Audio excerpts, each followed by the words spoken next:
the earlier content, they can do so. And I believe that signals the recording. Perfect. So welcome everyone to a joint webinar hosted by the University of Leiden and the RWE-CAF Network with two specialists who will be talking about the comparative analysis of NATO member states' national approaches to combating extremism within their ranks. I am your moderator, Dr. David Hofmann, and I will be very pleased to introduce the two speakers shortly after some basic housekeeping. We encourage you throughout the presentation to use the question and answer function if you see at the bottom of your screen. You can click there and enter your questions on the fly, and we will have a question and answer period at the end. This will be moderated by myself and Tracy Campbell, who is helping us behind the scenes.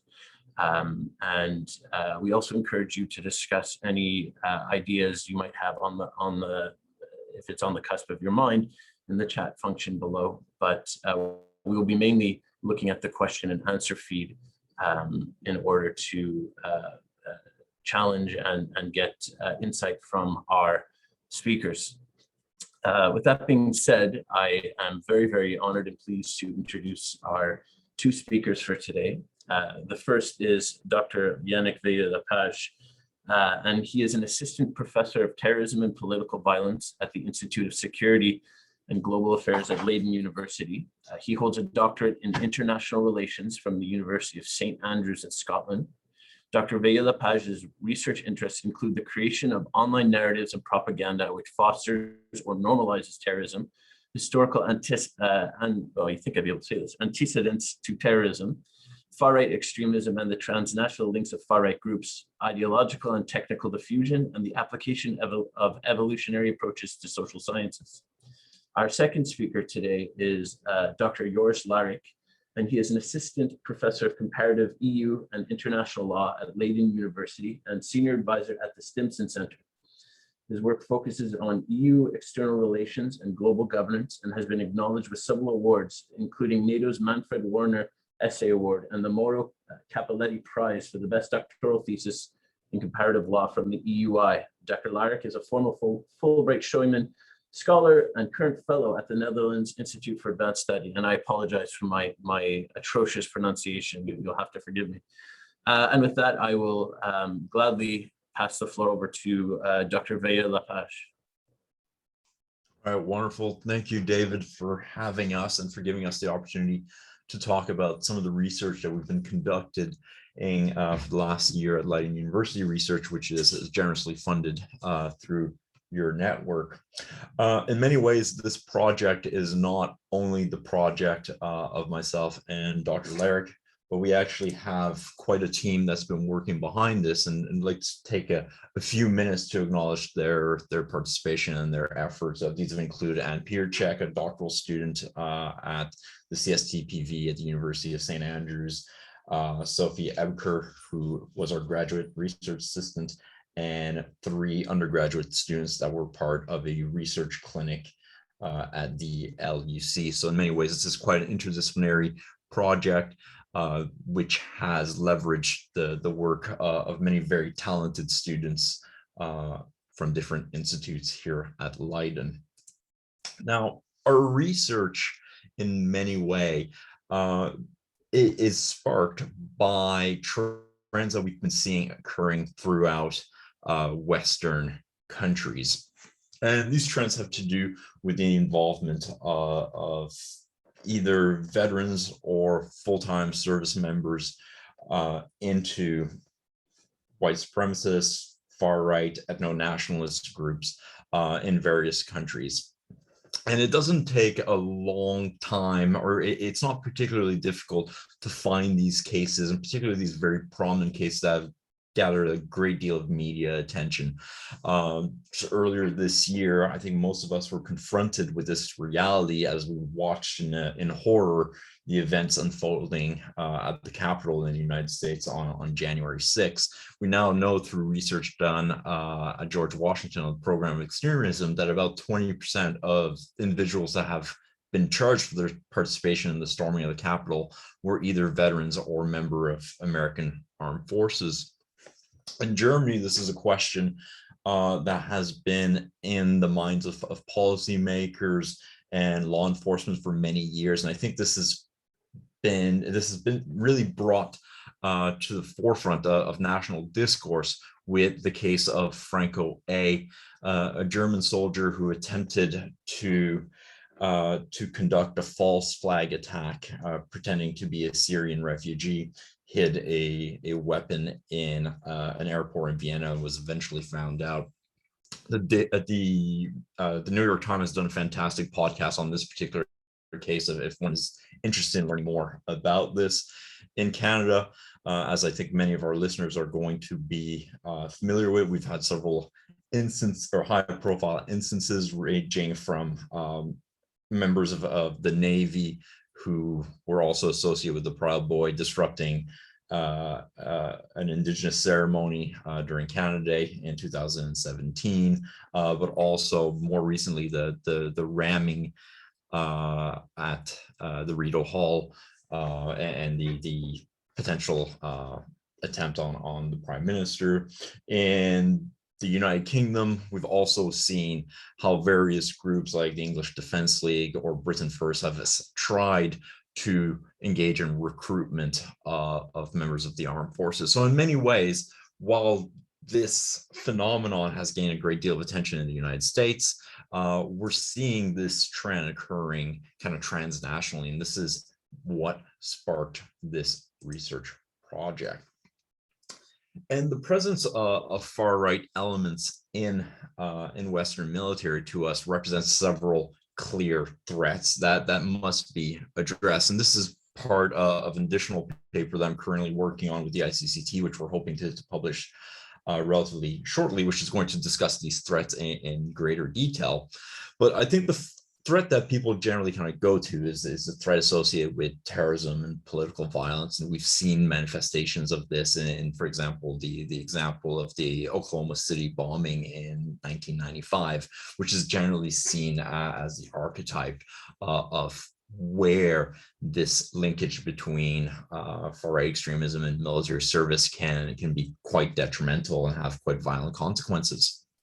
We also know through a variety of research on the topic, including interviews that have been conducted with former members of right-wing extremist group, that there's generally speaking a desire, or it happens that there's a desire amongst these groups to recruit individuals that have military experience, either because of the training that they can bring to the table or their access to equipment or weapons or explosives. So there is this threat as well that comes with this material support and training.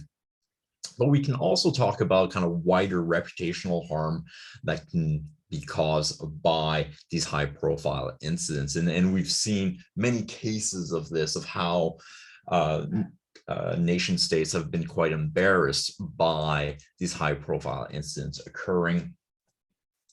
We also believe that there is a clear threat to mission objectives that will come as a result of the infiltration of far-right extremist members within the military.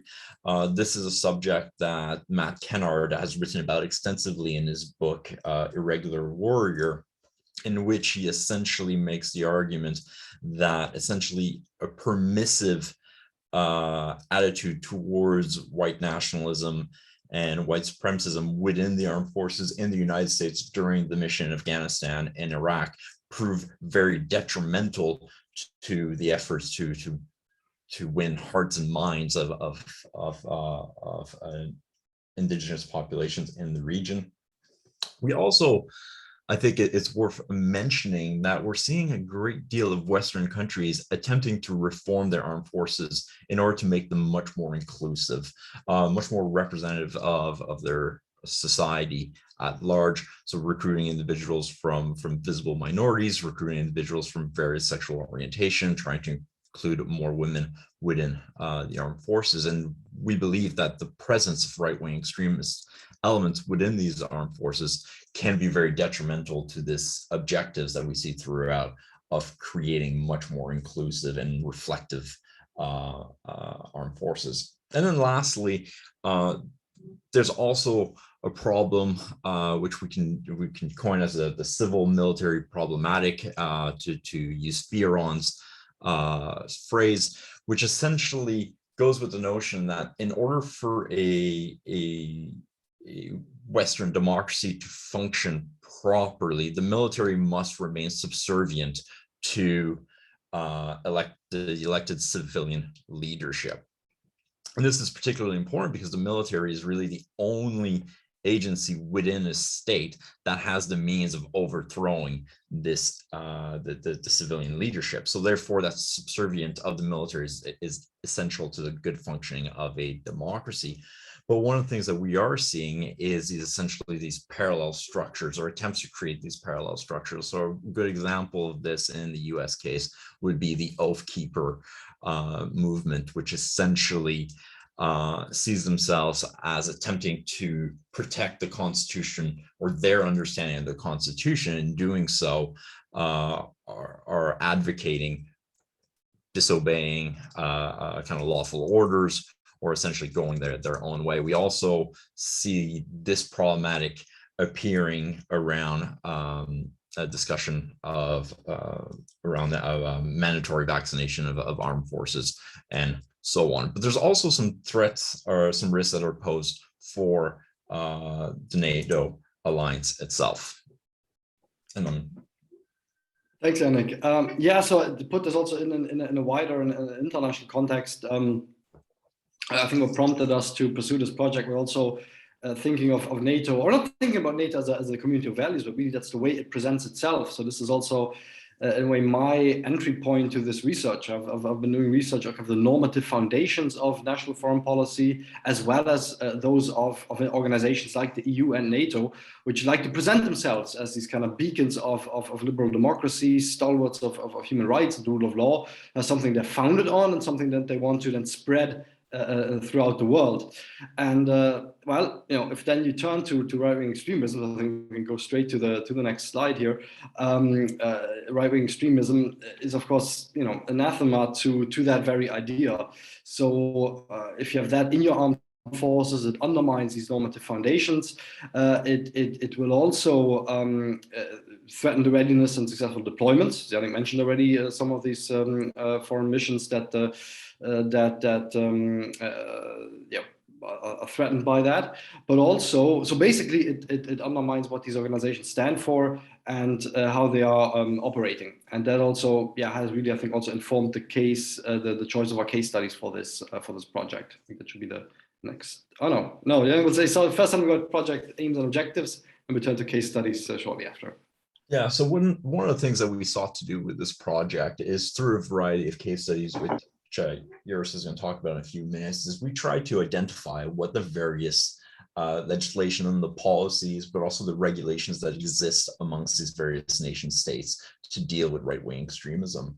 And we also want to evaluate how robust these legislation, policies, and regulations are, particularly how are they applied in practice, and their overall coherence, whether they are transparent, and how do they come about protecting due process. In doing so, we're also very interested in trying to see if we can see invisible patterns, if you will, in the way these rules are interpreted and applied, and identifying these patterns. And in doing so, we're hoping that some of the lessons and some of the findings that we've done in this comparative work can be applied to help other countries, or at the very least, that we can do a reflective exercise, start thinking about what are potential best practices and how can these be transferred to the CAF's effort right now to deal with this particular issue.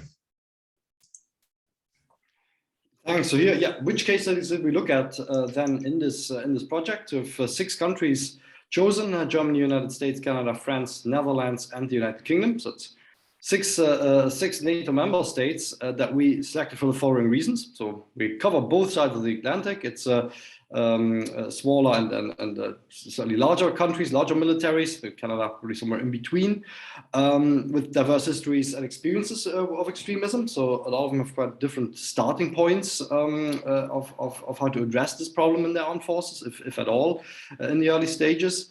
Well, of course, you could also ask, it's a selection issue. Why didn't we study? Well, of course, in a perfect world, you could study all 30 NATO member states, but that would go a bit too far to what's possible for us. But what we did also with the selection of our team members was we chose those countries on the one hand because they individually like to present themselves first of all as robust liberal democracies with this kind of mission sense in the world as well. But to study them really in depth, we wanted to make sure we can access and study documents from these countries in their original language. So media reports, government reports, debates, scholarship. So what we made sure of in our team is that at least 2 members of the team, but often more, speak English, French, Dutch, and German. So yeah, to really be able to do this, on the one hand, deep dive into these case studies, and then enable meaningful comparisons between them. So we thought a sample of 6 here would be large enough. Certainly, I think, given what we found so far, it has given us plenty of material to work with and to meaningfully compare. But of course, we see this also as a starting point for more research on this in the future, which will also bring in more countries. I'll say some more about we talked about case selection. Then a bit more on the methodology. It's the law and policy, or law and context approach. So an important part of the research is the laws and regulations. So both general laws, but of course in particular military laws and regulations for each of the case study countries. But we also go beyond that, of course, and look at how they are being applied in practice, which isn't always easy because not all of these materials are accessible. So sometimes you have to rely then, on government reports and reports in the media about particular cases. So exact numbers and statistics aren't always easy to come by, but you do get, by drawing on all these different sources, a sense of what's going on in a particular country.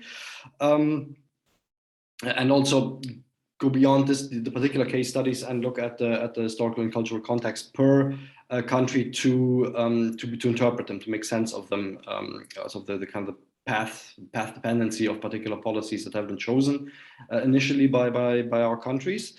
Very important, though, is also, or another reason to bring in why law is playing a quite important role in this project, is that let me put it this way: if you want to, these are basically policies to counter violent extremism, basically policies, ideologies, groups that are anti-constitutional, anti-democratic, anti-rule of law. But in a liberal democracy, you have to do it in such a way, if you address this is a problem that respects exactly these kinds of foundations. So it's you shouldn't be throwing out the baby with the bathwater, basically, in your more robust attempts to counter right-wing extremism in the military.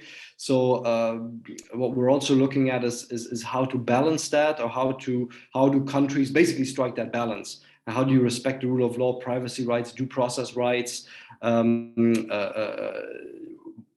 in countering right-wing extremism in the military? So maybe just give you one example how that you couldn't put somebody under surveillance, for instance, during, and especially after they leave the military, to see if they get involved with right-wing extremism. And of course, screening processes cannot be some kind of ideological test that you need to pass in order to join the military. So that's another aspect of the legal dimension of this project.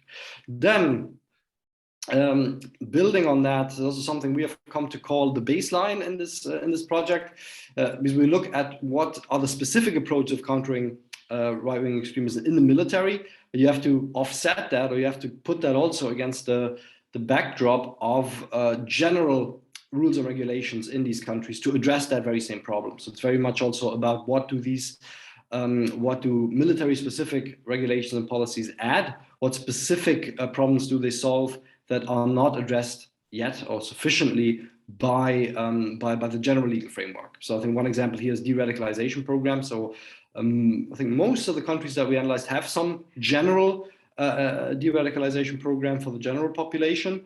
And of course, counter-terrorism units and investigative law enforcement agencies for that. So that you need to take into account as well. Because if those function very well, you might not need as much in the military domain, although there might be some specific reasons to have that. But yeah, we wanted to take that on board as well, not just analyze the military specific rules in isolation.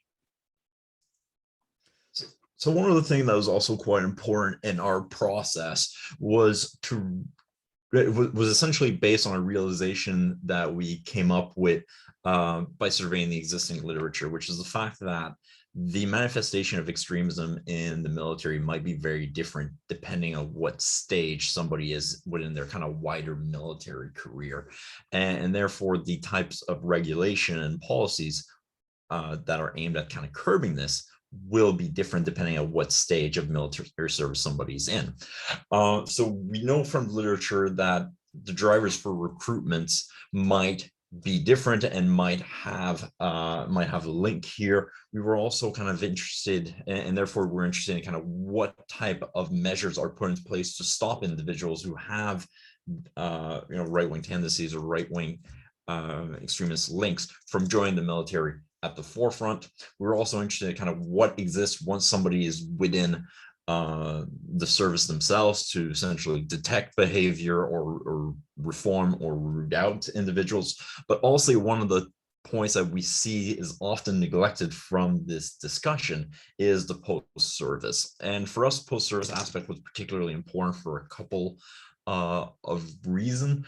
Firstly, it does appear that the drivers for radicalization after service are different.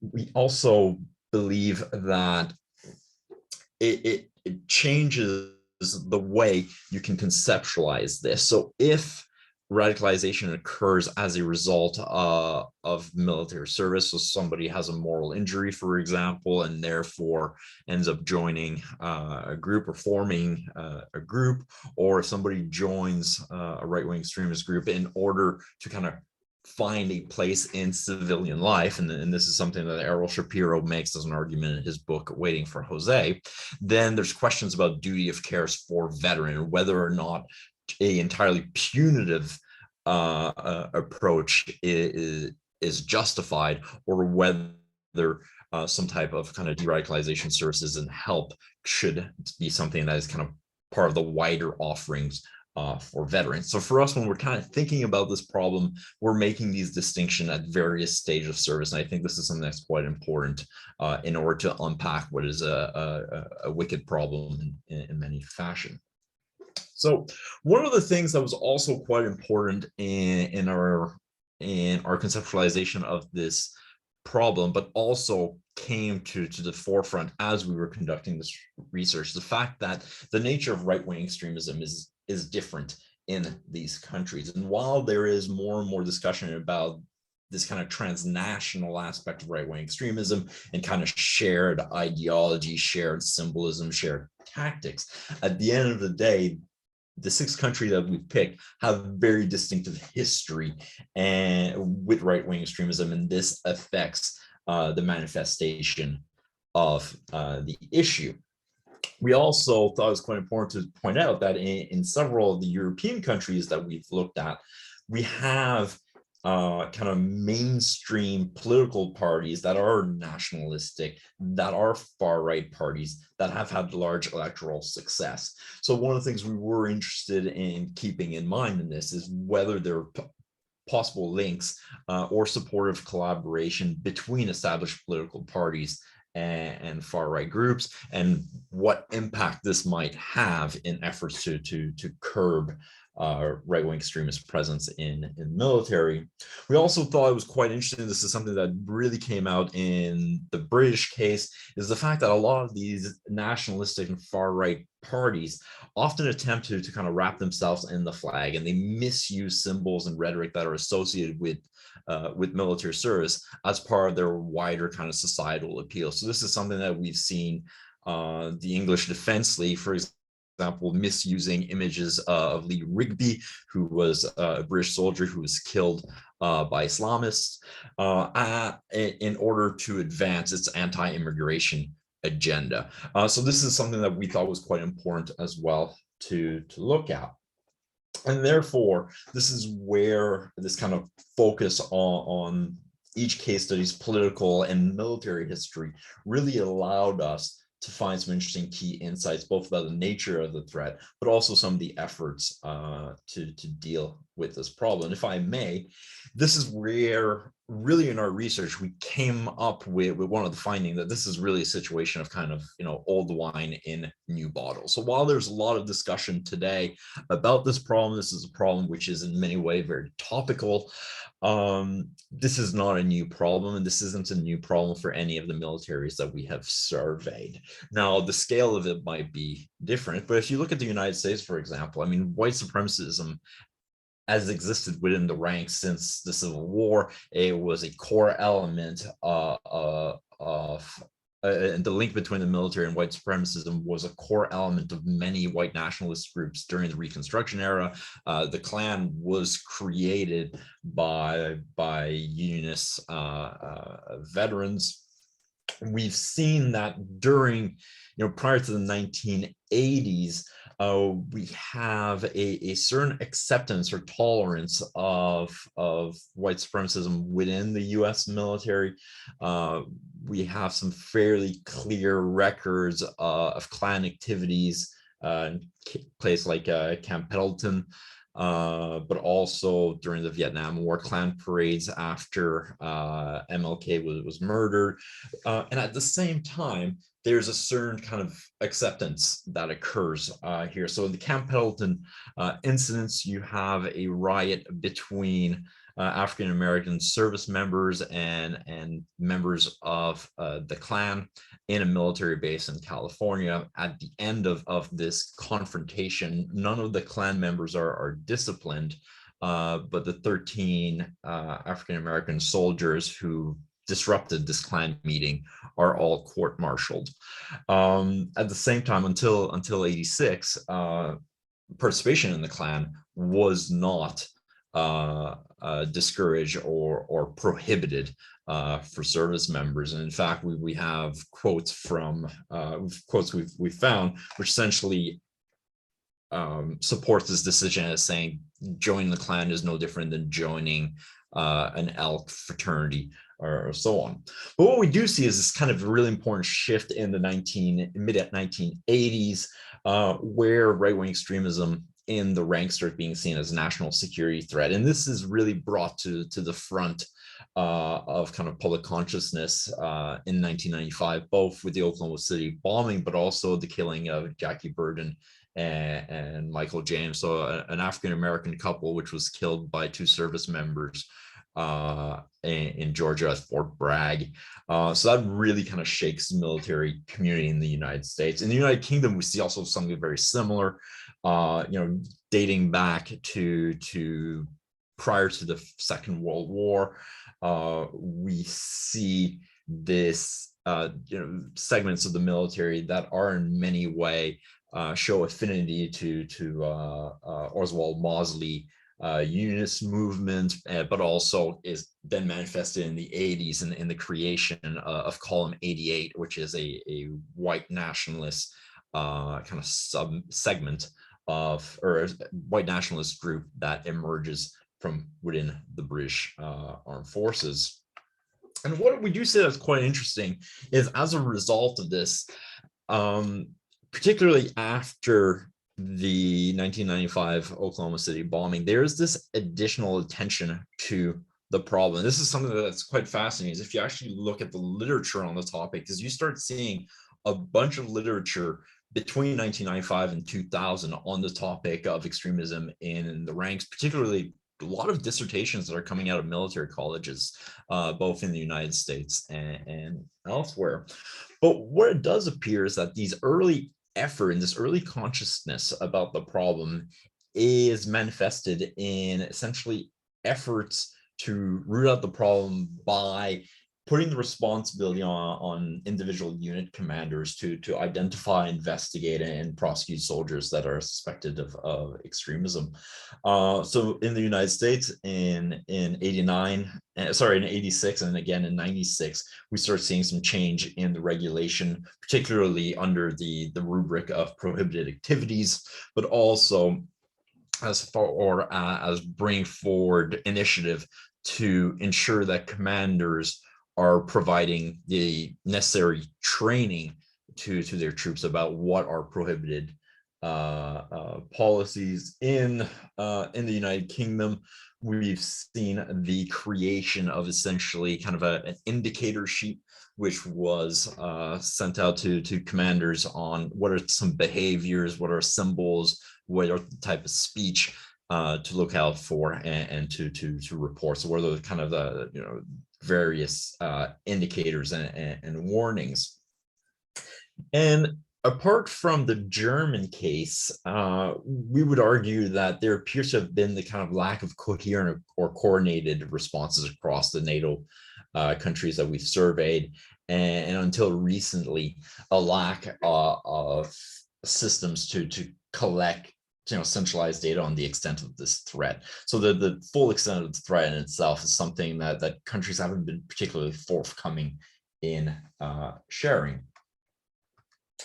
And we do think that part of the reason for this, at least from what we've seen, has to do with this kind of post 9/11 reorientation towards the threat of extremism in the form of the threat of jihadi Salafism. So after 9/11, we see the Western militaries are prioritizing anti-extremist policies within their ranks, but this largely deals with trying to get rid of insider threat in the form of jihadists within the armed forces. And we see, for example, a great deal of the documents related to this have to do with for example, blue on blue attacks of things like the Fort Hood shooting, but also a great deal of effort seems to be on how do you deal with a threat of extremism that comes from partners in Iraq and Afghanistan, so particularly threats of jihadi extremism from members of the Afghan National Army, for example, and so on.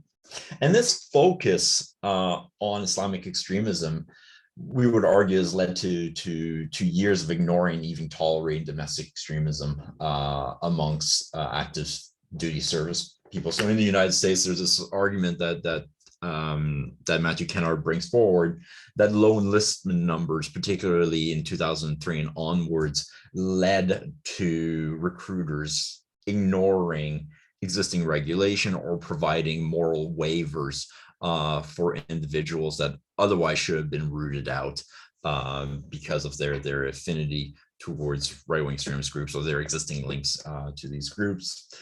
In France, we also see that most of the parliamentary reports have focused on jihadism, almost entirely ignored right-wing extremism within the armed forces. And while there are some cases of right-wing extremism that are recognized in these reports, these are seen as isolated incidents. And despite these cases being minimized, we do know that investigative journalists have found clear evidence of right-wing extremist networks operating within these armed forces. And this is what seems to be kind of pushing the pressure on officials and authorities to respond to this. All right. Let me give you some more, add some more specific examples, also using our different stages model here to make this, more tangible about it, what is going on, what we consider at least candidates for best practices. I think it's a bit too early to really pin them down quite yet, but some interesting parts of findings that stood out for us are, for instance, this. So if we look at regulations and the screening process, is Germany. So Germany, first of all, has what you could call a very strong baseline, so given its history, where, for instance, even the display of certain anti-constitutional symbols is criminalized. So you can read the whole a report by the German Verfassungsschutz that upholds the constitution, 86-page report with different symbols and gestures that are as such criminal if you display them. So I'm not necessarily saying that this is a good thing. Actually, this is the kind of thing that would be unconstitutional in itself in many other countries, certainly the United States, where you have maybe a more strongly defined right to freedom of expression. But in Germany, that's based on the constitution and is then translated into these kinds of policies. So that would already be illegal anyway. So if you walk around with a swastika, or some of the other maybe lesser known symbols have the solar cross and things like that, doesn't matter really if you're in the military or not. This is already illegal. So this is, I think, a good example of something to take into account that already applies.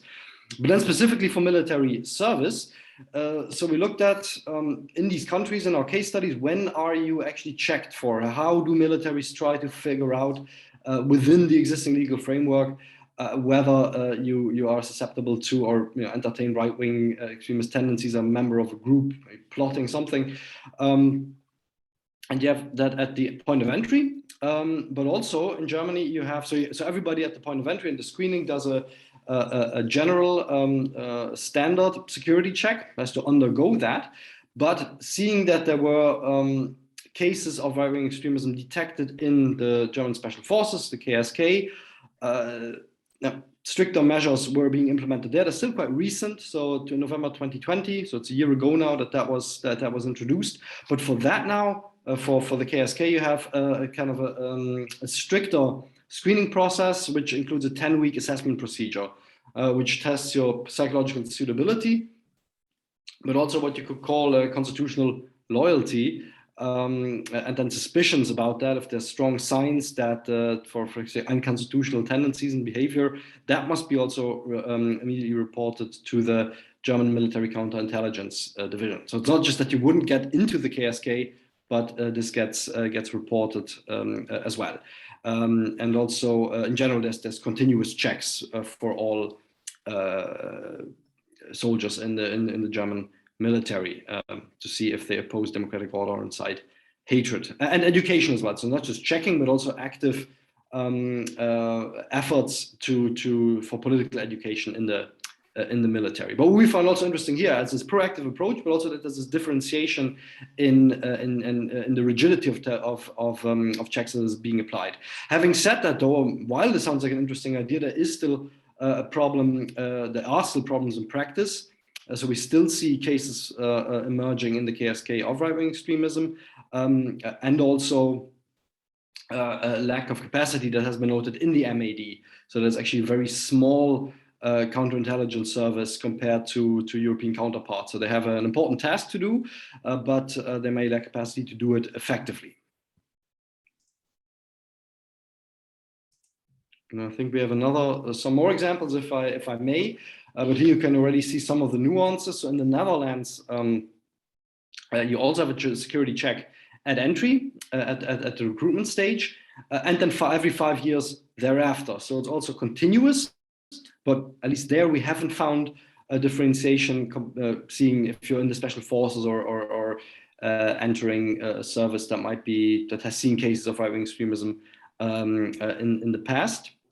And part of these tests, though, is also explicitly to check for suspicions that anti-democratic behavior, anything that might threaten the democratic order of that country, that will lead to a failed safety check. So you need to do some research there what else it will involve, also once you're in service already. But we do know that if you fail the security check, at least you won't get into the military. And there will also be some follow-up once you're already, if you're already in. So if this comes up at a subsequent check. In France, there's an elementary control at the level of recruitment to evaluate and determine the degree of confidence, as it's called there, in the individual, where you look at the criminal record and kind of associates that they have, previous affiliations, current affiliations, but that has, in practice so far to us, it seems to have been focused on jihadism, Islamism. So it's supposed to be a general application, but in practice, it's very much focused on jihadism, which makes sense. on the one hand, given France's also more recent experiences with jihadist terrorism. At the same time, though, what we're investigating further is to which extent does it then represent a blind spot? So to which extent are those mechanisms also capable of detecting cases of right-wing extremism? So one of the things that we thought was quite interesting, as well as one of our findings, is the fact that there seems to be very little evidence of collaboration between the various member states that we saw and formal CV and PV programs that exist outside the armed forces. And this to me is quite interesting, particularly given just how much money has been invested in the last 20 years in creating these programs that help people that are kind of on this path, exit programs, re-education programs, and so on. But there doesn't seem to be a great deal of collaboration. And the notable exception here is in the United Kingdom, where the military did start referring its own personnel to the civilian prevent and channel de-radicalization programs in 2017.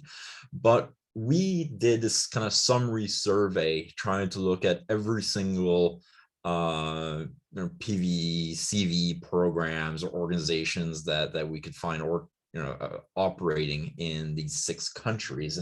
And while we undoubtedly missed some because there isn't any kind of large database of them existing, we found that there's only a very small handful of these organizations that seem to offer resources or programs that are specifically targeted at service members or veterans. And in the cases where there was stuff that was available, it was extremely rudimentary. And we can talk, as little as having given a talk about what they do on one military base on one occasion in the last 5 years.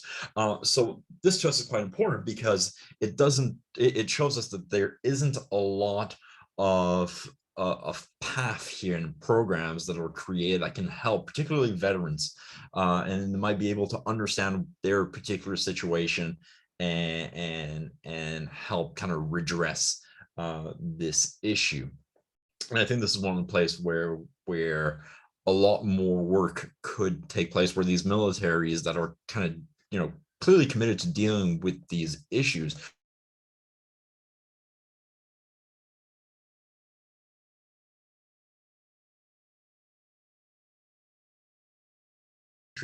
So some of the kind of further consideration, some of the kind of thoughts that we have, recommendation, if you will, is that in the 6 countries that we've seen, there's been these repeated efforts to update policies. And generally this has occurred in the aftermath of kind of like a high profile incidents. But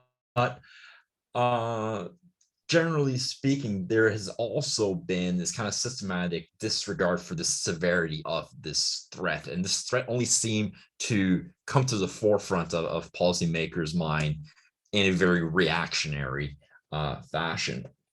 And as a result of that, we also kind of came up with some important lessons learned here. And one of them is that while all the countries that we survey does recognize that this is something that needs to be dealt with and addressed, and all of them do have policies to deal with that, there seems to be inconsistency in how these policies are generally implemented. We also believe that these policies that deal with anti-extremism within the ranks need to start putting an equal footing on an equal emphasis on all extremist threat, right? So there was this clear political and institutional desire to kind of root out individuals that had leaning or affiliation with the jihadi Salafist ideology.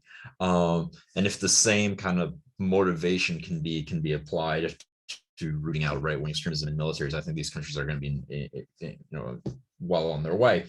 But that in itself isn't feasible unless there's this continued commitment from both military and civilian leadership, but particularly increased capabilities. So the MAD in Germany, for example, is profoundly underfunded, under-resourced, understaffed for the nature of the task that they are trying to do. And this is something that the MAD has articulated quite vocally themselves.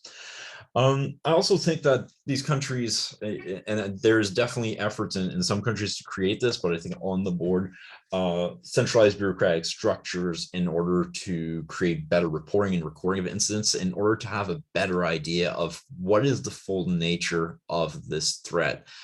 We know that this is just a small proportion of all service members, but nonetheless, we are lacking these clear statistics across these countries. And really, one of the only countries that has been like fully transparent with this is Germany, that produces its MAD report every year with the number of cases that they've had to deal with. And then lastly, kind of going back to our previous point, is that additional resources are definitely needed. And these can come from civilian, CV and PV programs, but these should be tailored to deal with the complex and different realities that service members and veterans will experience. So this gives you guys kind of like a very brief overview of some of the work we've been doing, some of the places we're going, some of the thinking and the reflections we're doing.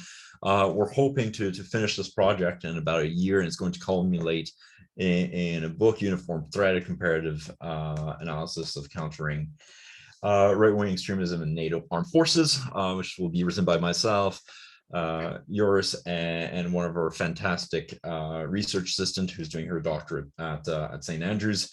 And this is going to come out with the Routledge studies in fascism and the far right. So I think we found an appropriate home for that particular piece of work. But now we're looking forward to hearing any of your questions, any of your thoughts on how we can push this project forward, or suggestion or further questions. Thank you. Thank you so much, Dr. Veilleux-Lepage and Dr. Larik, for your very insightful and highly interesting presentation. So once again, on behalf of myself, RWE-CAF, and all of the attendees here today, I'd like to thank you for your time. This is not only a thought-provoking bit of research, but I would dare say it's treading new grounds in the overall study of the nexus between RWE and military approach. Well, I can't pretend to be to have read everything having to do with the military and RWE nexus, although I'm trying. I've noted a distinct lack of national or I guess in my field, social structural approaches to understanding right-wing extremism within the military context. So I think this is not only, as I mentioned, a very interesting piece of research. It's I would dare say it's groundbreaking, and I'm looking forward to reading your book with great gusto. I'd also like to point out the importance of the cross-national and collaborative nature of this research, in the sense that it is not falling prey to something that is common in a lot of RWE research concerning the military, which is staying myopically focused upon a single national context, which I would say mea culpa. That's what I'm doing to a certain degree in my own personal research. Many of my colleagues are, and I have to express admiration for this cross-comparative and cross-national overview as well.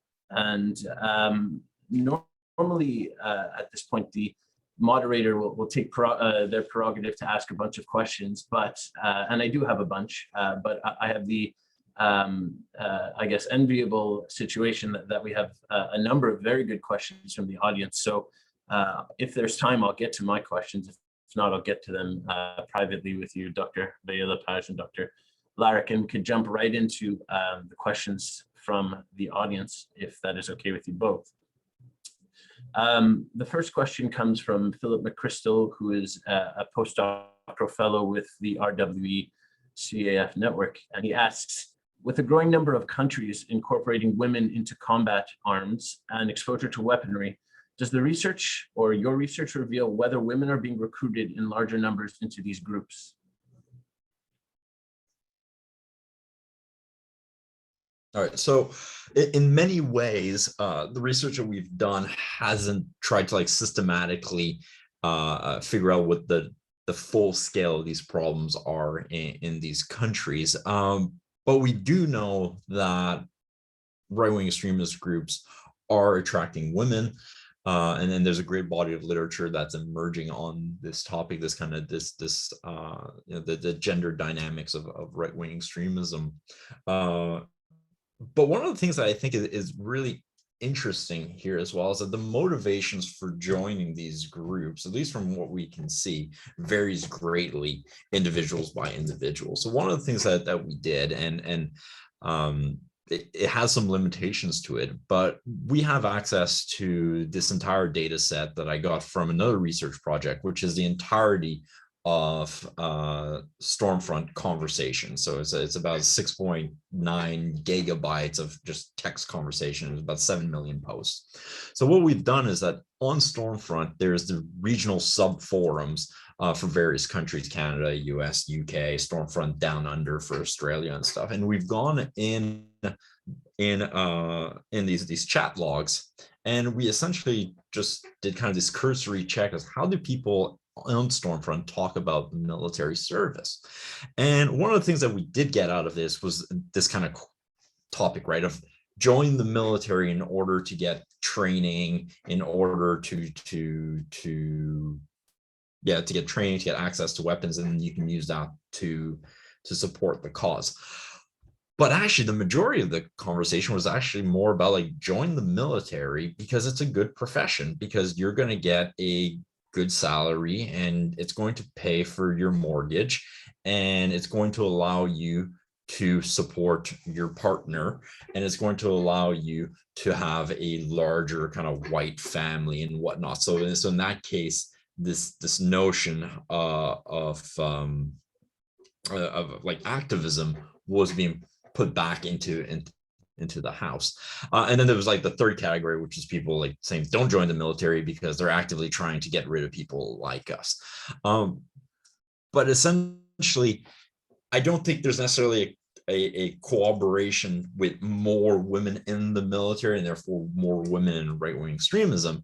But these are all questions that need to be looked at both separately and kind of all encompassingly. So the role of women within the far right needs to be looked at. The role of women as like the partners of individuals that are part of the far right movement, but are also part of the military, is also something that's quite interesting. So it's a bit of a non-answer, but there's a lot more places to go with that particular topic.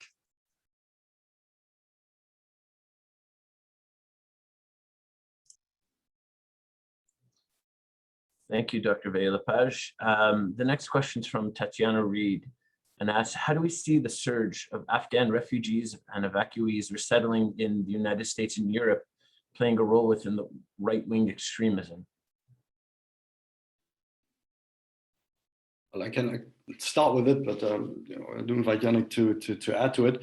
It's certainly something to keep an eye on, although it's a more recent development now, given the Taliban takeover in Afghanistan. But yeah, I think there's some educated guesses we can make about that, seeing how it played out with the Syrian refugees, certainly in Europe already over the last couple of years. So I think one of the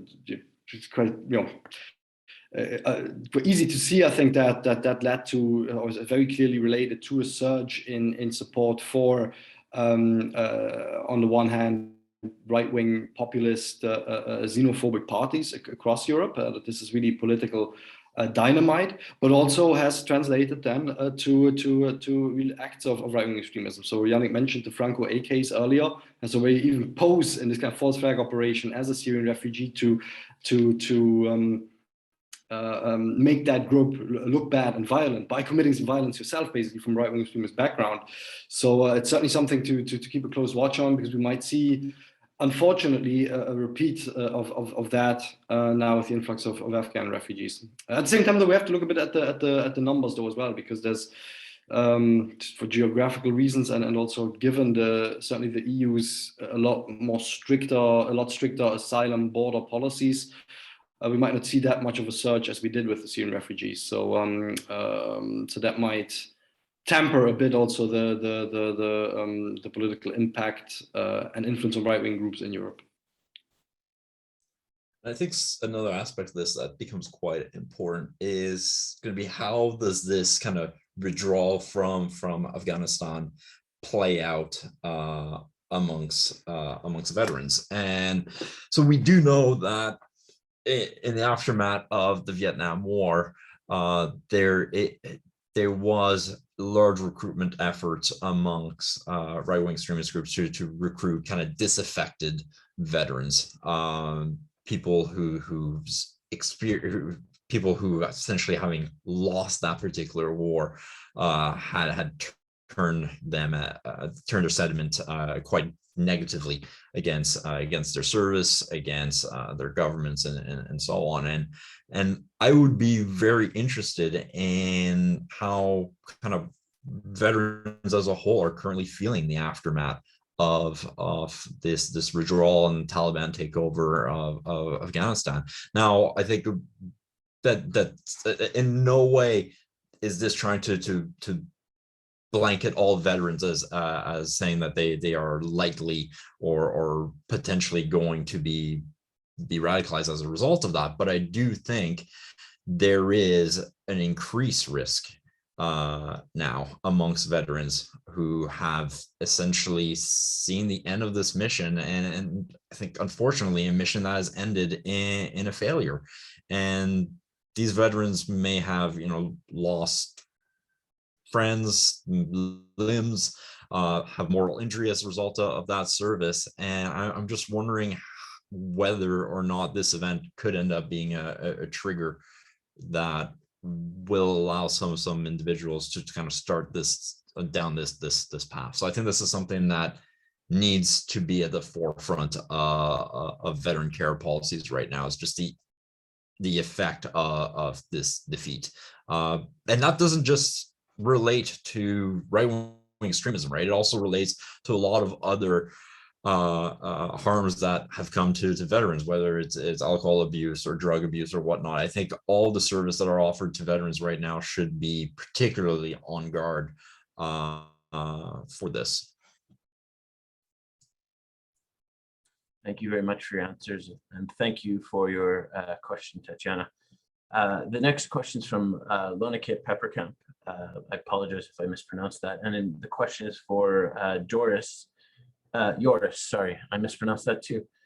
You talked about the normative foundations of national policy, the common values, and how those can be undermined by RWE in the armed forces. I'm wondering, do you look at differences in these values amongst the different countries included in the project? And if so, what are these values exactly? And to what extent are these normative underpinnings the same? And there's some follow-up questions which I'll bring up afterwards. There's 3 or 4 questions here, but I'll restate the first question just to make it a little bit clear for you, yours. Do you look at the differences in common values among the different countries included in the project when it comes to the normative foundations of national policy? Yeah, no, thanks for that question. And while in shameless self-promotion, I can refer to my 2016 book, Foreign Policy Objectives in European Constitutional Law, which does this comparative analysis of I think 30 different countries on what are the values actually that their foreign policies are supposed to be based on. And luckily, not so much in common law countries like the US, but in a lot of other countries, you will find those already in the constitution somewhere spelled out. So that makes it a bit easier. Looking at the commonality between those values, kind of the easy solution to that is looking at the values of common clubs that these countries join. So NATO is a case in point, the EU would be another one, but both organizations, the EU in its founding treaties, but also NATO in all these official communications for a long time, of which we had the latest one on one of the slides at the beginning. They keep professing these values such as liberal democracy, the rule of law, fundamental rights, human rights. So those keep popping up. exactly how to define those, of course, that might be a bit trickier, but they keep being repeated.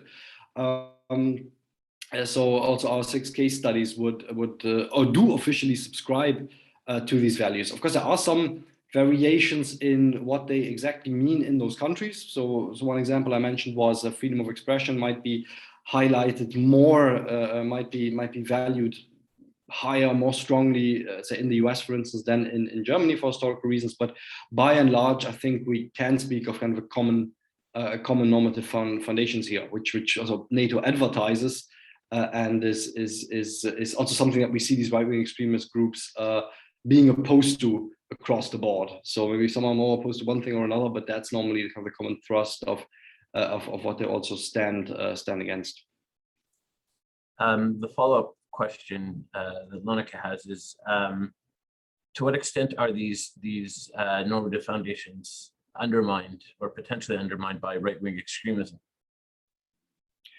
Well, I mean, to the extent that those groups would be successful, then they're being undermined. But already the fact that any indication that the military would tolerate that it's seen that this is something that's okay in the armed forces that are officially charged with upholding these values, I think that's in itself problematic, internally as well as externally, as we call it, the global reputation and credibility of NATO.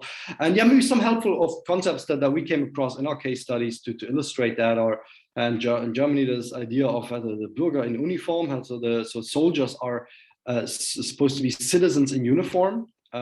So there are it's also this idea that it's citizens' army. They're not above the law, but they're there really to be politically educated citizens that then will uphold those constitutional values.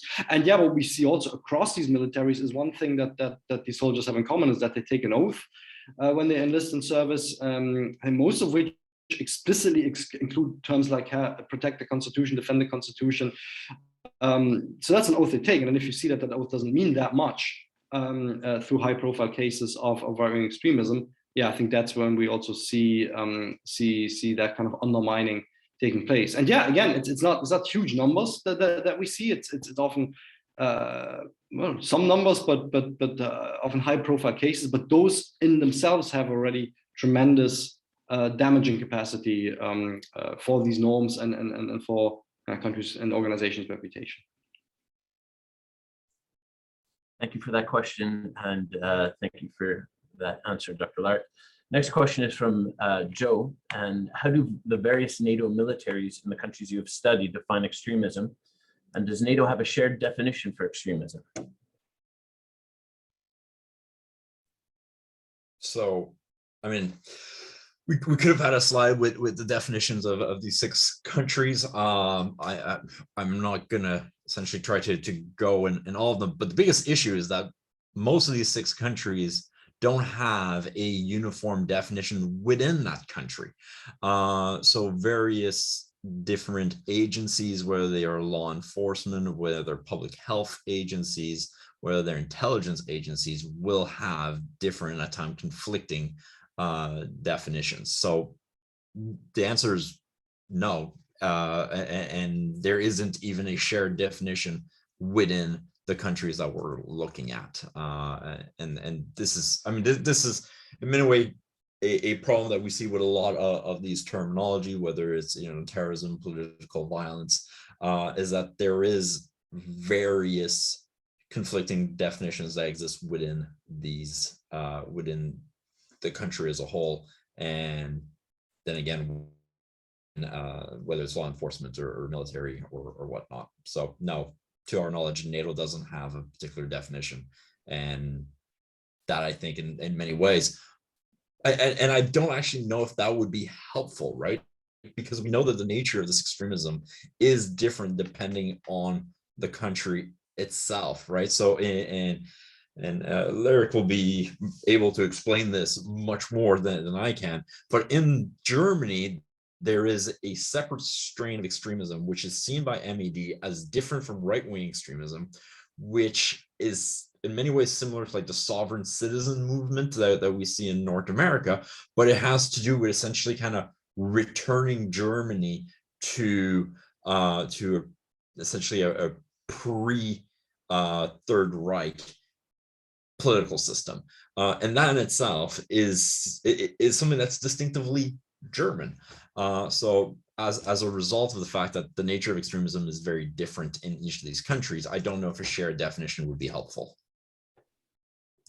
And just if I can add to that briefly, yeah, it's and also I think the point of our project isn't to come up with a definition like that, but rather to make sure, however way you define it, don't forget about right-wing extremism, because that can be left a bit by the wayside, or isn't being prioritized maybe as much as it should be. Just for completeness, NATO does have a definition of terrorism. I think they read in the guidelines from 2012. But that's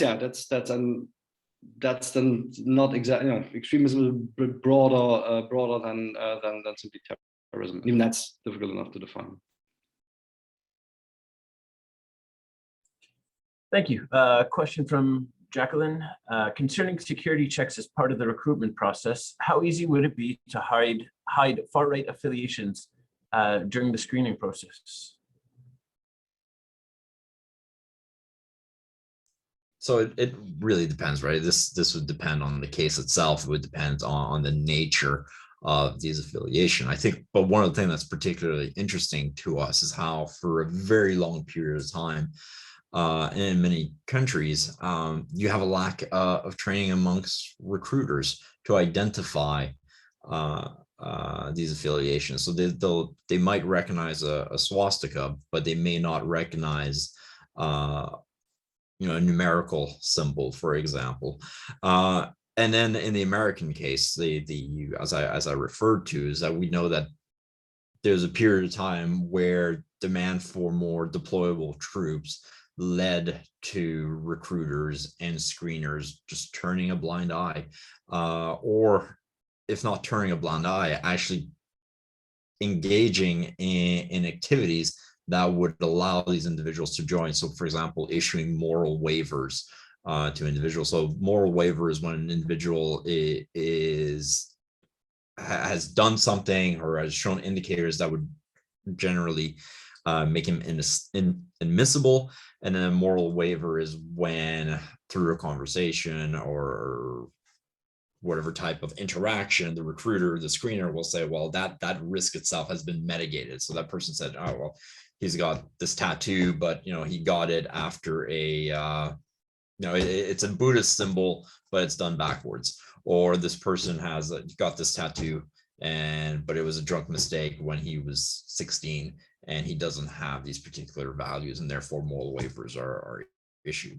But as Matt Kennett did in his books, that he actually showed several instances of these individuals receiving these moral waivers and then either engaging in clearly kind of overt activity on behalf of right extremist groups during their deployments, or trying to recruit other individuals, proselytizing or whatnot, or committing criminal acts against kind of the wider civilian population in the areas where they're deployed, ranging from rapes to murder, and these itself, I think, cannot be separated entirely from the ideology that these individuals were holding.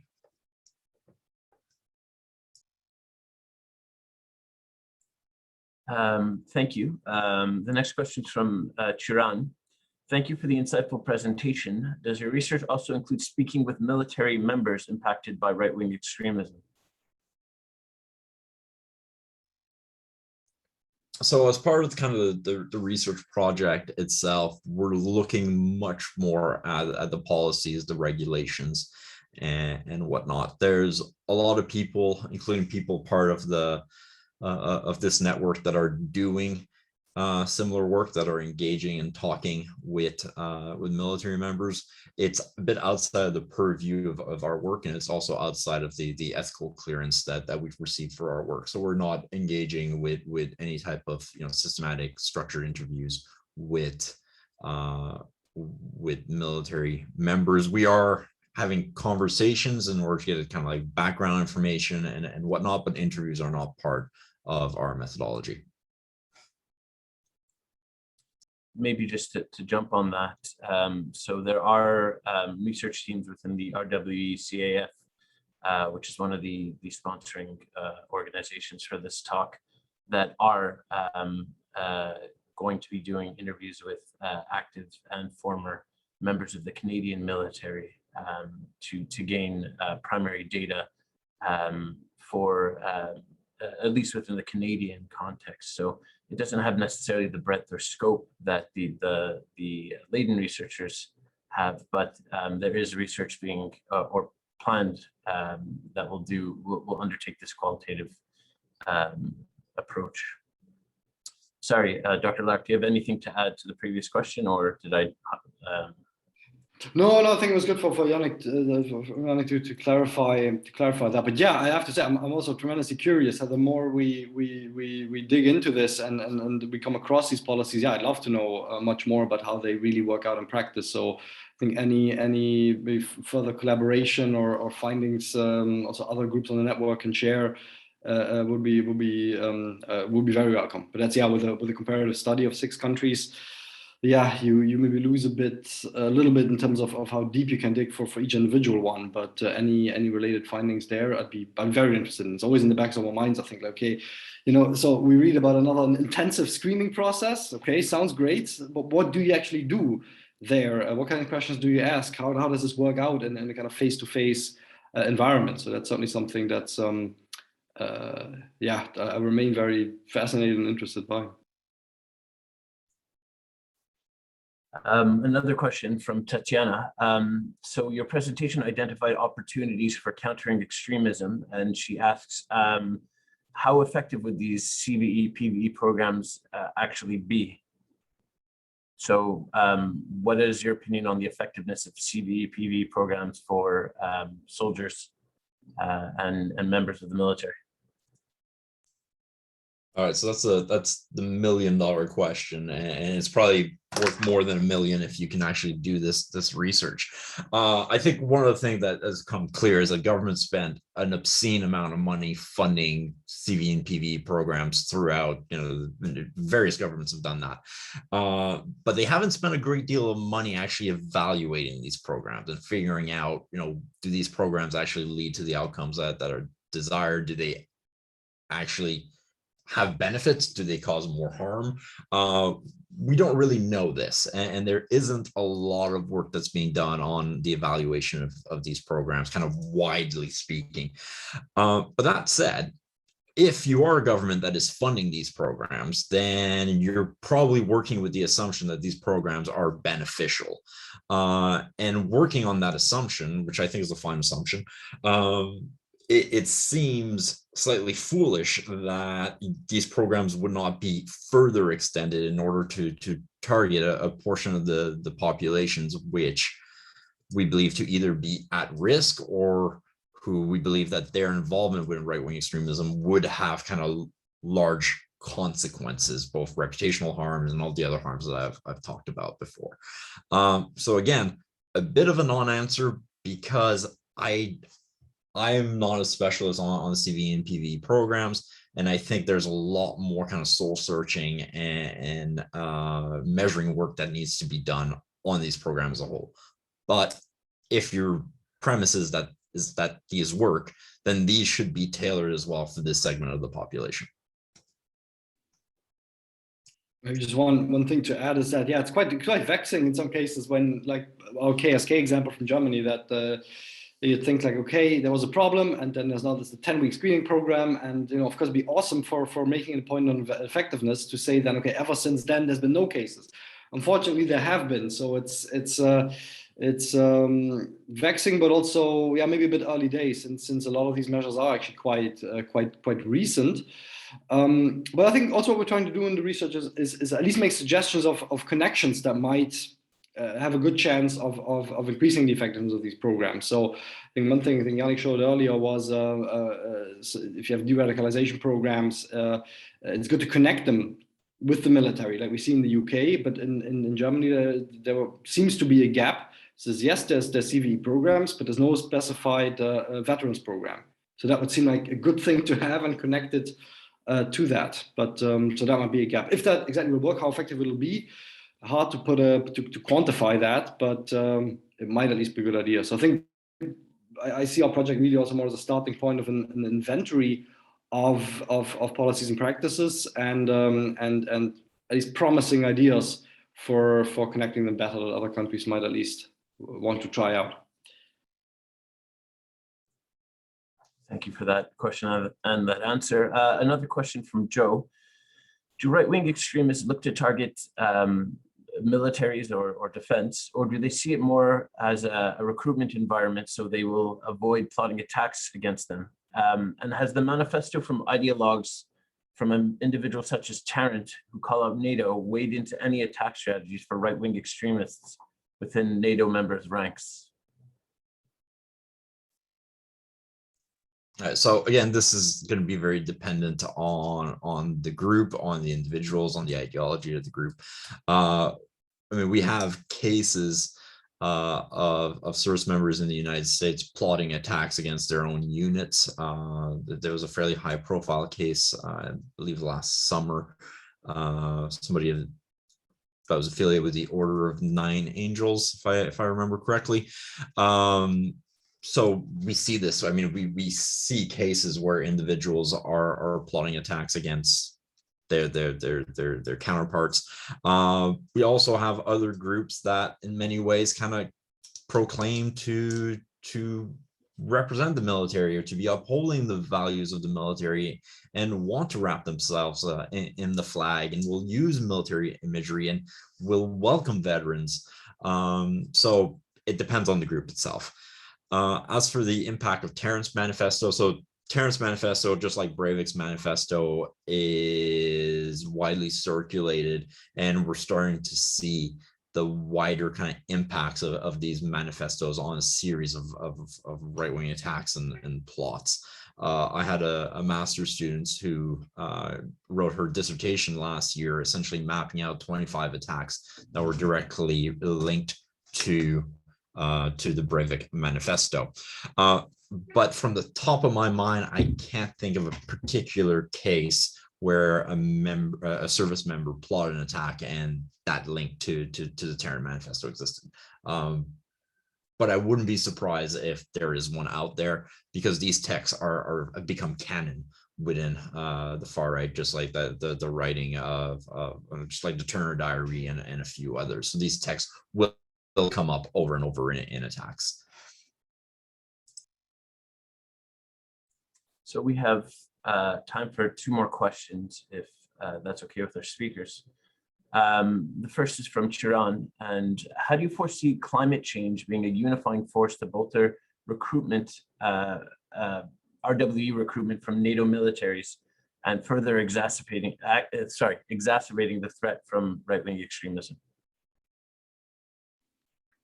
Well, I'll try to answer that, but yeah, it's a wide-ranging question, but it is a good question.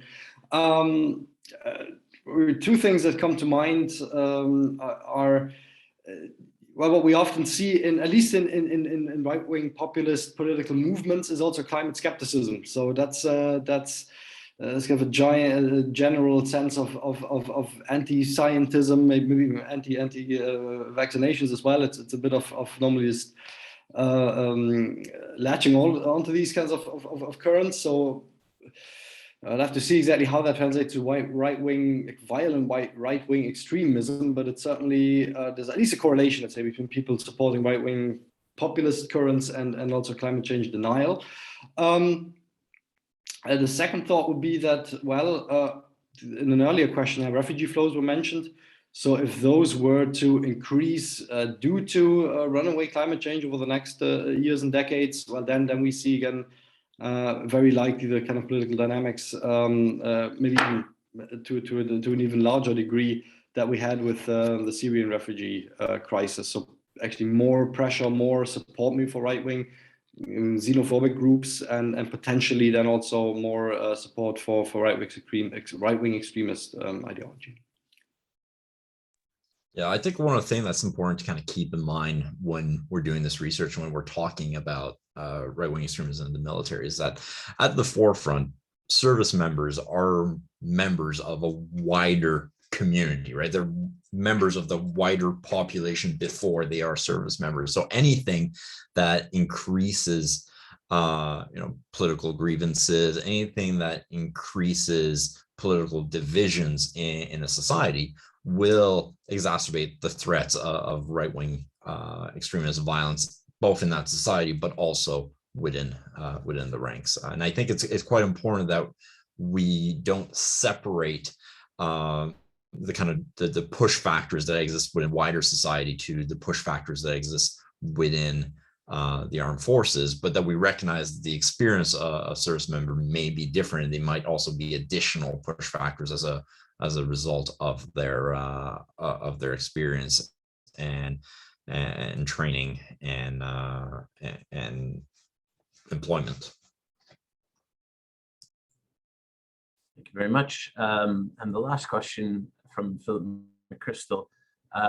You mentioned in your presentation that the Netherlands instituted checks every 5 years from the time that a person becomes a member of the military. And he's interested if the other countries explored in your case studies, if they have a similar screening process, and if so, what is the time frame in between screenings?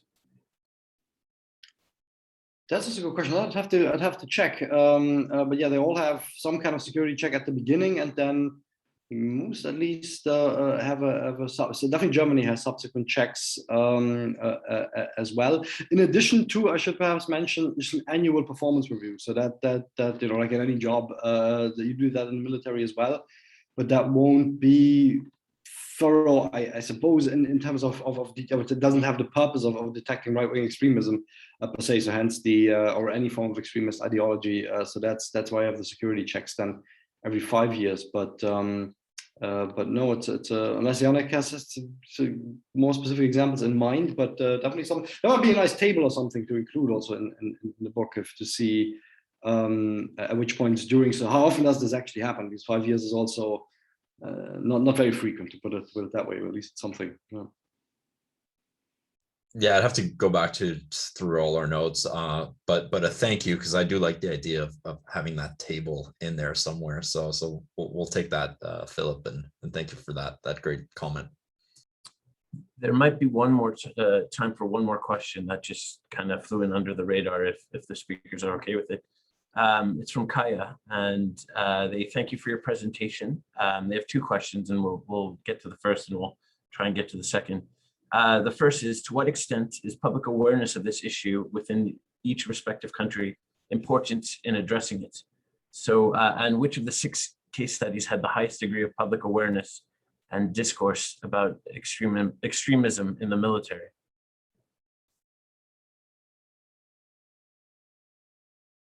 Should I rephrase that? I might have garbled it a little bit. No, I think yours and I were just being polite and trying to figure out who would jump. So I think public awareness is extremely important, right? So there needs to be political will, both within civilian leadership and the military leadership, to address this issue. This is an issue in many ways where 5-10 years ago would have been seen as extremely politically sensitive to raise, and we did see attempts by members of civil society to kind of raise this issue in the United States 10 years ago. And there wasn't a great deal of political will to deal with it. So I think public awareness is probably one of the kind of driving factors that is leading to the appetite amongst these militaries to curb this issue, or to be seen as curbing this issue. Now, so which country has the highest level of public awareness? Hard to quantify, but I would say Germany is probably up there because of its historical past, but also because they've created these structures to deal with this issue, and have done so in quite formal fashion. But also more and more since January 6th, these are conversations which are being had much more publicly in the United States compared to a few years ago. And I think Canada as well, in recent years, this is an issue which has clearly become more important, both as far as, as evidenced by the fact that the CAF is funding research on this topic, but also bring in policies in order to deal with this problem. Yeah, to add to that, my bet would also be, if I had to pick one, it would be Germany for historical reasons, because there, and that's, I guess that's also an advantage or an asset, that you have a lot more investment in public education, including history and political education in Germany. To many more people immediately would recognize the real, the huge danger that lies in right-wing extremism, violence in the military. If you jump back for 1 second, had to also the emergence of the Nazi movement in Germany, that was out of also a lot of veterans from the First World War, people with training in these areas, disgruntled, as kind of a breeding ground for these ideologies. Also came to power just through tolerance of the military at the time. So I think that connection is a lot clearer. And whenever you have a case like the Franco A case in Germany, that connection is very quickly made. Maybe less quickly than in other countries with a different history. The second part of the question, with private technology firms, that's also a very intriguing one.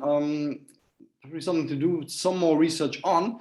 But yeah, it really relates then to the whole due process and privacy, rule of law dimension of the research as well. Because wouldn't it be great, let's say, if the government or if these governments collaborated with Facebook, Google, and so forth, just provide access to private data of recruits or service members, comb through that, find some nice algorithm that picks out suspicious content, and if you can have targeted advertisements for people, you can probably also come up with something that will be quite effective in identifying ideological leanings or certain associations you don't want to have. But then you're immediately in the realm of is that not violating also privacy rights of those individuals? But again, it's a little bit of an open question in the sense that you could say, okay, right to privacy and freedom of expression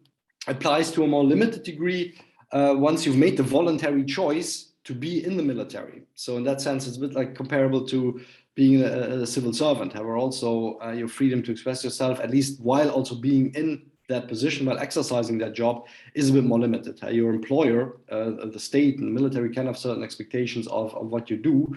And for security reasons, you can restrict fundamental rights to some degree for public security reasons. So that's a delicate balance to be struck. But we've seen in general that modern digital technologies give you huge opportunities to violate, to intrude on the private sphere. So yeah, great potential for countering right-wing extremism, but also great potential for undermining some of the values that those countries and organizations are sworn to and profess to uphold. So once again, thank you very, very much to our two speakers, Dr. Yannick Veilleux-Lepage and Dr. Joris Larik. I encourage you to check out their work via their institutional web pages. Keep an eye out for their book coming at the end of 2020, and to subscribe to their social media feeds. They have a lot more insight and research and empirically and theoretically grounded knowledge to share. And once again, I encourage you to keep them in your sites. So with that, we will conclude the webinar, and I'd like to also thank all the attendees for attending, as well as the RWE-CAF and the University of Leiden for sponsoring this talk. Thank you so much, and have a great day. Thank you, David and Tracy. Thanks, everyone.